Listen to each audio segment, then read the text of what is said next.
Good morning friends. शिष्टाचार के भाग 2 वीडियो में आप सभी का स्वागत है। भाग 1 में हमने अपीयरेंस को कवर किया। भाग 2 में हम व्यवहार की बात करेंगे। आज सुबह जब मैं न्यूज़पेपर पढ़ रहा था तो एक हेडलाइन पे मेरी नज़र गई जिसका शीर्षक था हेल्थ केयर पेशेवरों को भावनाओं में अधिक निवेश करना चाहिए। तो मेरे मन में ये विचार आया कि ऐसा क्यों है कि हेल्थ केयर वर्कर्स को अपनी भावनाओं को डेवलप करना चाहिए, अपनी संवेदनाओं को डेवलप करना चाहिए। तो मैंने कल्पना की कि आज से 10 साल बाद आप लोगों का काम किस प्रकार का होगा। तो जहां तक मेरा अंदाजा है कि ज्यादातर जो टेक्निकल स्किल्स हैं वो मशीनें करने लगेंगी, वो रोबोट्स करने लगेंगे। लेकिन क्या रोबोट्स में संवेदनाएं होंगी? क्या रोबोट्स में भावनाएं होंगी? क्या उनके पास सहानुभूति होगी? बिल्कुल नहीं होगी। और इसी कारण से जो आपका स्थान है वो और इम्पॉर्टेंट हो जाएगा। आज भी अगर कोई मरीज किसी हॉस्पिटल से डिस्चार्ज होके या ठीक होके जाता है तो वो ये बात ज़रूर बोलता है कि वहाँ के स्टाफ ने बहुत अच्छी केयर की। स्टाफ की केयर जो है वो मरीज को 50% अच्छा कर देती है और बाकी काम दवाइयाँ करती है।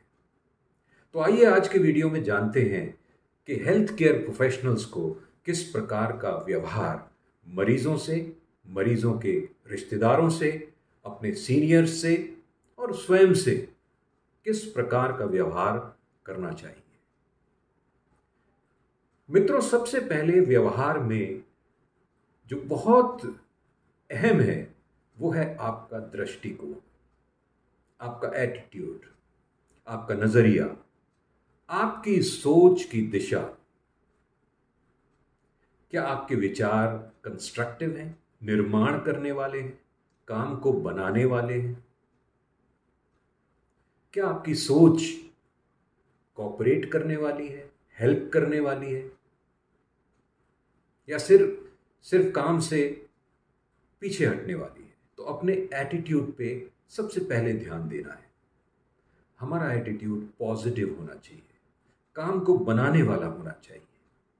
दूसरी जो क्वालिटी है व्यवहार में वो है विनम्रता।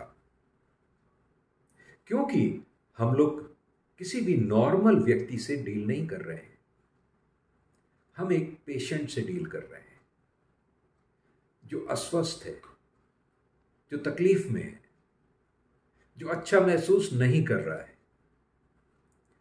तो यदि ऐसा व्यक्ति हमारे संपर्क में है तो पोलाइटनेस या विनम्रता बहुत मायने रखती है। बहुत सारे पेशेंट से मैंने बात की तो उन्होंने यही कहा, जो स्टाफ जिस प्रकार से बातचीत करते हैं, जिस प्रकार से व्यवहार करते हैं, तो हमारी आधी तकलीफ तो उसी से ठीक हो जाती है। तो इतनी इम्पोर्टेंट है आपकी विनम्रता। कड़े शब्दों का उपयोग अवॉइड करें, चिल्लाना अवॉइड करें। कोई भी ऐसी बात जो किसी को बुरी लगे, किसी को दुख पहुंचाए, ऐसी बात को अवॉइड करें। तीसरी अहम बात, पंक्चुअलिटी। ये भी एक व्यवहार का बहुत ही इंपॉर्टेंट हिस्सा है। क्या आप समय के लिए प्रतिबद्ध हैं? क्या आप अपनी ड्यूटी पे समय पे आते हैं? जब भी आप किसी की ड्यूटी को रिलीव करते हैं और यदि आप लेट जाते हैं, मान लीजिए आपको 9 बजे ड्यूटी को रिलीव करना है और आप 9:20 पे जाते हैं, तो जो ड्यूटी दे रहा है वो 20 मिनट उसके ऊपर बहुत भारी पड़ते हैं। पूरे टाइम जो है उसकी नज़र दरवाजे पे ही रहती है कि देखो अभी तक आए नहीं। यदि हम समय के लिए प्रतिबद्ध हो जाएं और अपनी एक आदत डालें कि हम जो भी करेंगे, जो भी टाइम फिक्स होगा उससे 5 मिनट पहले पहुंचेंगे और इसको कहते हैं habit of 5 minutes before. 5 minute पहले, 9 बजे जाना है 8:55 पहुंच जाए, 7 बजे जाना है 6:55 पहुंच जाए। आप कल्पना करें कि जिसकी ड्यूटी को आप 20 मिनट लेट जाकर के रिलीव करते हैं, यदि आप 5 मिनट पहले पहुंच जाएंगे तो उसकी नज़र में आपकी इज्जत कितनी बढ़ जाएगी। देखिए, जब भी हम लेट होते हैं तो हम जल्दी में रहते हैं, और जब हम जल्दी में रहते हैं तो बहुत सारी चीज़ें हम भूल जाते हैं। कई बार हम गाड़ी तेज चलाते हैं, एक्सीडेंट होने का खतरा रहता है। हम बहुत दौड़ते भागते हुए हॉस्पिटल में एंटर करते हैं। कई बार जब हमारे सीनियर हमसे पूछते हैं कि लेट क्यों हो गए, तो हमको झूठ बोलना पड़ता है, और झूठ बोलना अच्छा नहीं लगता है। तो यही कारण है कि बजाय इतनी परेशानियों का सामना करने के 5 मिनट पहले पहुंचने की आदत डालें। जो चौथा बहुत अच्छा गुण है, ये गुण है रेस्पेक्ट, सम्मान, जो कि सबको अच्छा लगता है। हर व्यक्ति चाहता है कि उसका सम्मान हो। तो यदि आप चाहते हैं तो मरीज भी चाहता है। कुछ लोग सोचते हैं कि जब हमारा सम्मान होगा तब हम सम्मान करेंगे,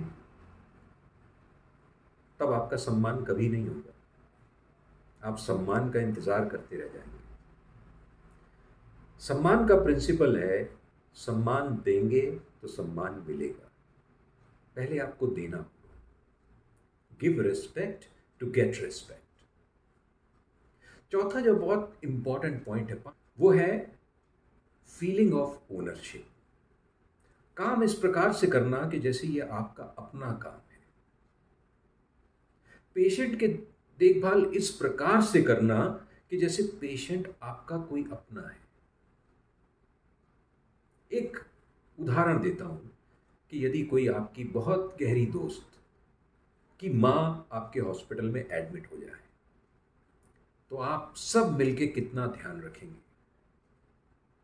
सब लोग हालचाल पूछेंगे, सब लोग बोलेंगे, अरे तबीयत कैसी है माता जी की, चलो देख के आते हैं।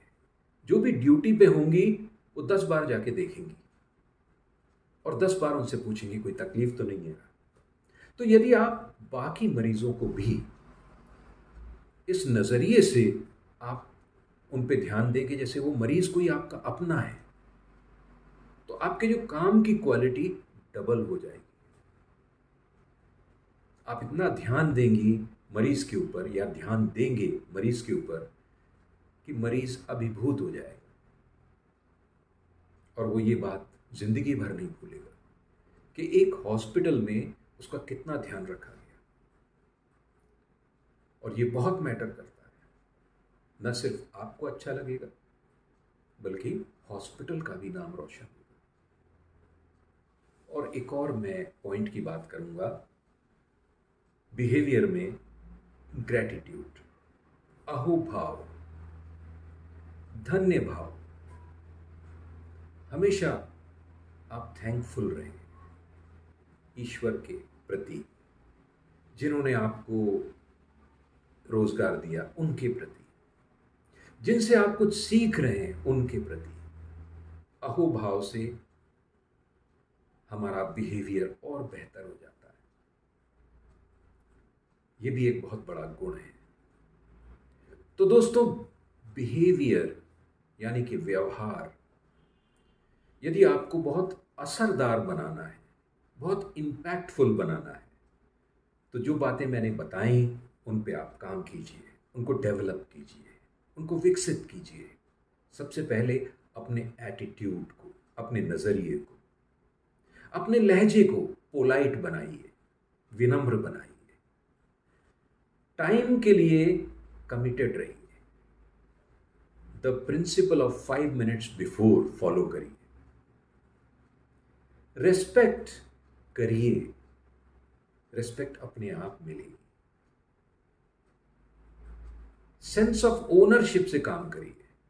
ये सोच के काम करिए कि ये मरीज मेरे अपने हैं, मेरे रिश्तेदार हैं। यदि इस विचार से काम करेंगे तो आप ज़्यादा केयर करेंगे और पेशेंट बहुत ही अच्छा महसूस करेगा। और जो लास्ट मैंने क्वालिटी बताई वो है फीलिंग ऑफ ग्रैटिट्यूड, थैंकफुल रहना। तो आज हमने अपना सेकंड पार्ट कवर किया जो है बिहेवियर। तो आज के लिए इतना ही। बहुत बहुत धन्यवाद।